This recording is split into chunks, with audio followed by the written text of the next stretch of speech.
I just wanted to give you a little bit of support around children's emotional regulation. Now, I know that you really want to support your little one with the challenges that they're having emotionally, whether that be getting stressed when we're in a social environment, finding it hard to regulate ourselves when we don't get what we want. And there's so many beautiful resources out there to support children with their emotional regulation.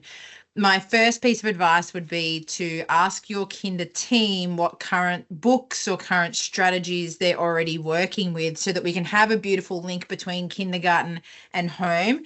If your kindergarten are using a book called The Color Monster, it is an amazing resource, most beautiful book. Please also ask your kindergarten team, though, if they're using a strategy called the zones of regulation. I love the zones of regulation. I use it more in primary school age children. It has been trying to be used in early childhood. One reason I just want you to point out is this beautiful monster. He goes on a journey with all of his different emotions.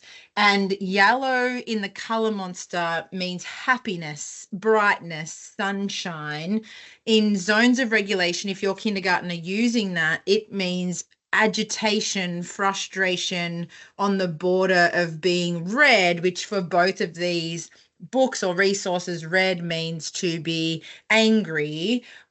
What I would encourage you is ask your kinder team, and if they are using the color monster strategy, then we can talk about agitation, nervousness, anxiety being the color black when we're playing games with them or doing self-regulation activities with them. But if they're using zones of regulation, this is just a little tip to definitely ask what your team are currently using. I also do want to plug my own book because this is the movement control that we need to build up a mind and body connection before we can then understand how our body's feeling. So how I recommend parents do is, for example, if you asked yourself, how do you know you're angry? What do you feel in your body when you're angry? A lot of us would say, oh, I get like hot. I get a tightness in my throat. I feel my shoulders stretch.